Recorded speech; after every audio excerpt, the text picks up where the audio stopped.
Buenas.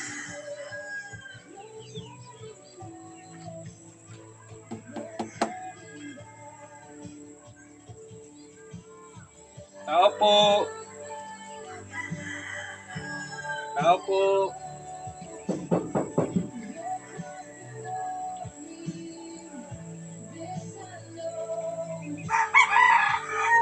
Tao po.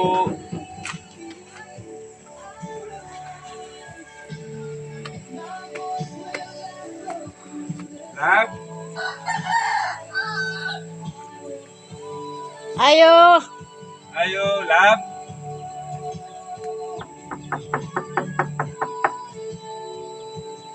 Ayo.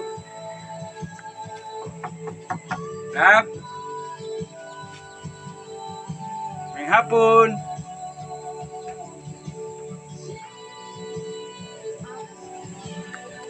Ay, sila ni Queen eh. Sila iban mo? Saglit na. Suot kami. Sagdi.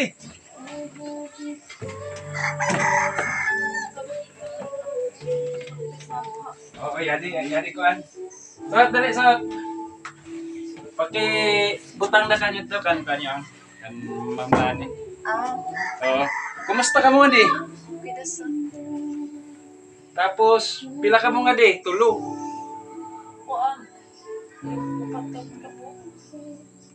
Upat si Kim. Kim. Kumusta papa mo? Nakontak mo?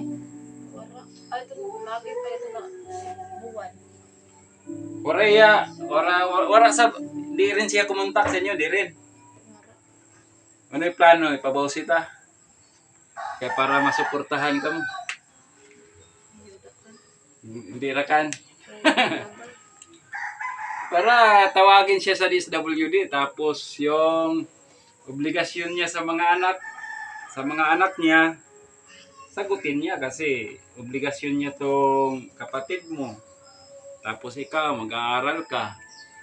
Pero kung ano yung pasya mo, pag hayaan na lang natin para okay naman si Kim. Anong sabi ni Kim? Siya yung maghahanap buhay. Mabuti. Saan siya nagtatrabaho si Kim? Sa bukid. Dire sa ato? Pero kuan dili da ko. Kuan kay kiba extra lang niya pag trabaho na nga di. Extra. Doon sa mining sa taga nito, siya makatrabaho, hindi siya Apply pa siya. yung ano niya, yung panganay niyang kapatid ni Lablab, siya yung tumatayong ama at bumubuhay.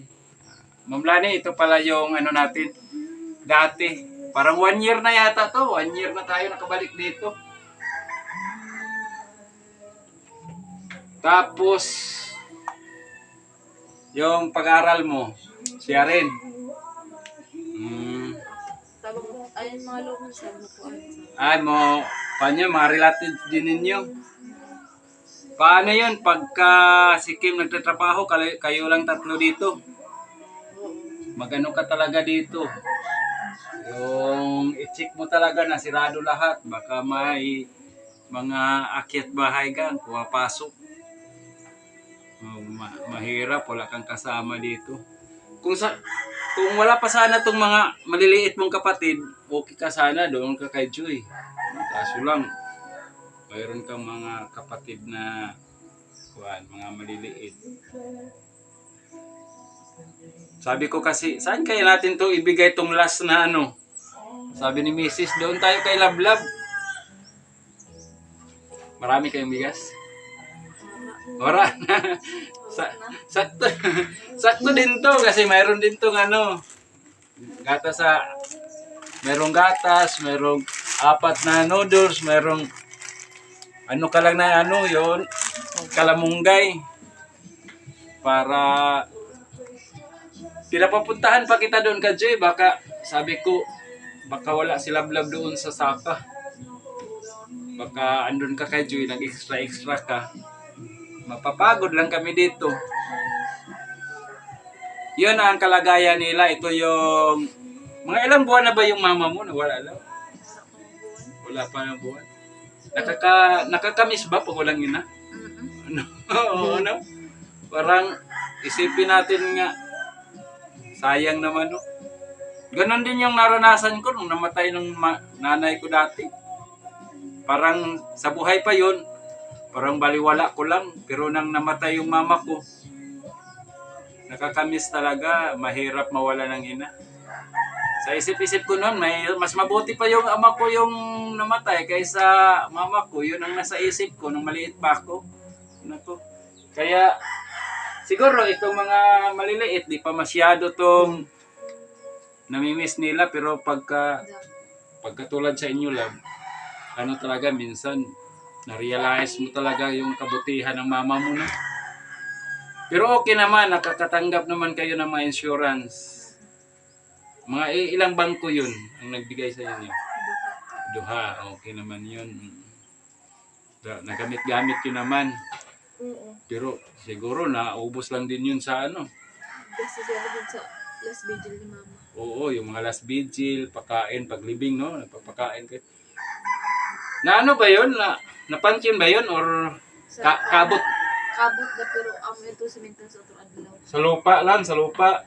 Oo. Iyo, simintuhon ng laong. Kung gihapon yun, kanang matabunan.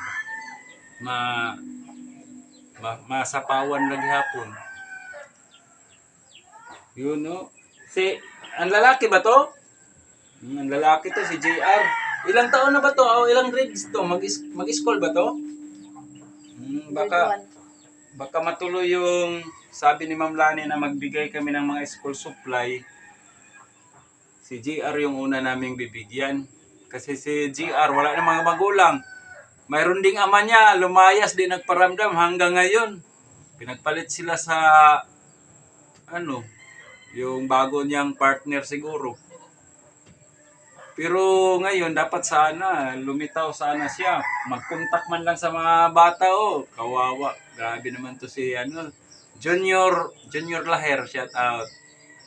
Baka saan ba siya ngayon banda? Surigao. Mayroon tayong mga followers sa Surigao. Paki-share tong video doon Surigao. Kalat-kalat no to. Tingnan mo to. Matitiis mo yun. Magugutom yung mga anak mo dito. Grabe ka naman. Pero, ano yung pakiusap mo sa papa mo? Baka anuhin mo, kausapin mo love na ano ba, tingin mo? Wala ka na bang kaluluwa? Sabihin mo. Baka makita yung mga videos natin. Pakiusapan mo yung papa mo. Subukan mong kausapin. Baka naman pakinggan ka. Pero kaso lang hindi na siya kumontak talaga, no? Oo. Hindi siya kakuhaan iya sa mga cellphone. Ay, yung pala. Ang asawa niya lang maggunit or maghawak ng cellphone. Yun ang mahirap. Tapos kung doon din, kung kunin din to, baka Dili ako sagot. wag ka talagang papayag. Kasi bakit di ka papayag? Baka naman saktan doon, no?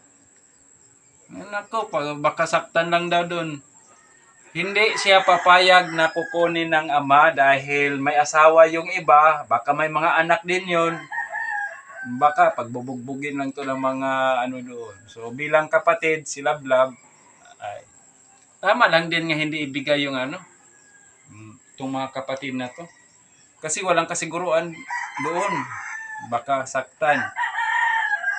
Dito, pagka school days, mag-aral din to sila.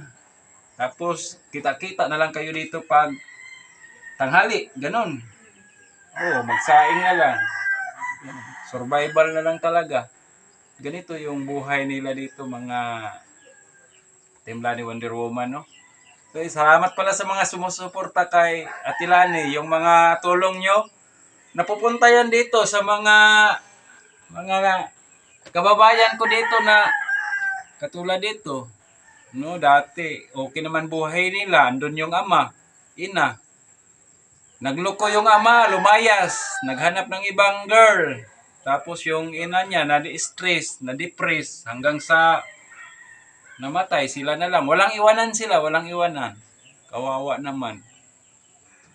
Kaya, ganyan. Ano na lang, love, talagang pakabait ka na lang, focus ka sa pag-aaral. No? Focus ka talaga sa pag-aaral mo. Baka sakaling pag makatapos ka, pero hindi madali. Mahirap talaga ang buhay, lalo na pagka okay lang si Kim, hindi yan mag-asawa. Paano kung mag-asawa yan? Hindi ang dali kay tagaw ng bahay. Ang bayan mo doon. Gwapo naman si Kim. Si Yun, Pogon. masipogon.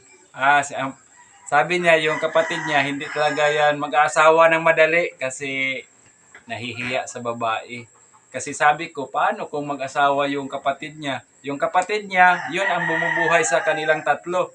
Tapos, ito lang din pakiusap ko, kung sakaling mayroon kayong mga extra-extra dyan, pakibigay nyo ka Ma'am Lani. Tapos si Ma'am Lani, tinutulong niya dito. Ibibigay natin sa kanila ni Lablab. Lalo na ngayon, pasukan na. No? Pasukan na. So maraming si Ate Lani na mga mababait, andyan din sa abroad. So ito lang din yung ipapaabot ko sa inyo na kung mayroon mang karapat dapat tulungan, ito sila ni Lablab at saka yung mga kapatid niya dahil magpapasukan na. Mayroon yun, mayroon na ba sila? Wala pa no, wala pa sila mga gamit. Ikaw rin, wala pa. Wala pa. Oh. Si Rojet, Nisponsoran ni Ate Lani, up and down, lahat ng mga gamit, binili namin kanina. Naawa din. O baka makatanggap din si Ate Lani ng grasya. Si Queenie, Wala pa. Pero yan dan bag niya. naibag niya. Okay lang may bag, pero wapay yung mga papel. Oh, may kapatid siyang isa, grade 3. Ito So, wala pa talagang gamit. Alam ko maraming mga nakakilala at saka sumusuporta kay Ate Lani. So, ganun ang nangyari dito, Ma'am Lani. Kinukumusta natin yung dati nating tinutulungan. Ano na lang sila. Talagang walang iwanan. Si Lablab yung tumatayong ina. Yung kapatid niya, yon ang tumatayong ama. Sama-sama sila dito. Ito yung sumpaan nila na hanggang wakas sila magsama-sama. Sama-sama silang mabubuhay. Hindi nila ibibigay sa kanilang ama kung sakaling kukunin yung mga bata. Kasi delikado pag mapunta doon. Imaltrato lang. Imaltrato ng yung asawa siguro. May mga anak. No? May mga anak iba. Kaya ganun ang sitwasyon. Na-enroll ka na, Lab? Nag-enroll. John, ano bang klase? 16 dito. 16. John 16 ang klase nila. So, baka naman, sakali, no? Mga barya-barya, ipon-iponin natin sa kanilang tatlo dito, mag-aaral sila. Kasi yung si Kim, hindi na mag-aaral yon, maghahanap buhay para ibigay sa kanila. So, hanggang sa muli, at si Lablab, magpapasalamat si Lablab sa bigay nating konti. Salamat. Ate Lani, salamat. Hindi makapagsalita si Lablab dahil presko pa sa kanya yung nangyari sa kanyang ina, yung si Bibi. Lumalaban yun. Gusto pa yun mabuhay pero ganun talaga. Ganun na lang yung life natin. Kahit anong pilit natin mabuhay, pag hanggang doon na lang talaga. So, thank you so much. Salamat sa inyong suporta. Asahan namin yung tulong ninyo. God bless.